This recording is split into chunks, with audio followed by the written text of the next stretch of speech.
You've been through so many personal trials and tests. How do you know when enough is enough? How do you know when too much is too much? And then how do you know how to stop being so soft? Like, where does that all come together?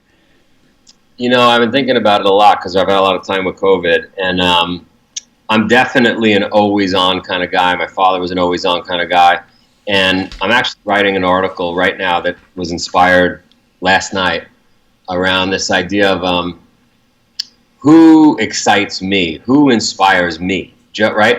And it's the most unlikely people. It's the guy, the mom or the dad that owns the pizza place, second generation. They get in at 5 in the morning. They keep the place spotless. They put out a great product.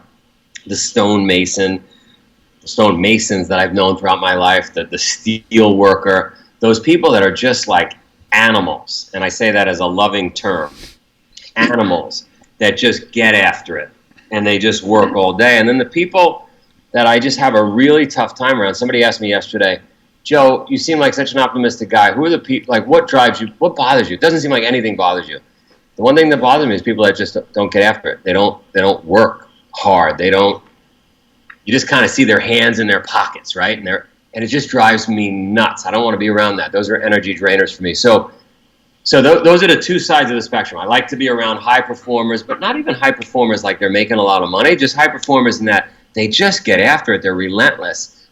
By the way, they are the key characters in the movies that excite us, right?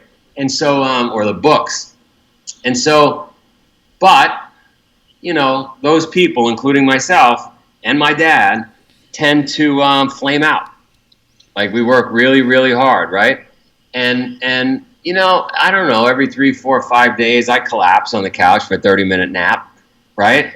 But what I do differently than a lot of people, certainly my father before me didn't do, is I recognize that if you're going to keep this thing running at max RPMs, this thing being my head and my body, you got to at least eat healthy. You got to take care of yourself. You got to sweat every day. You got to take the cold showers. And so I do all that.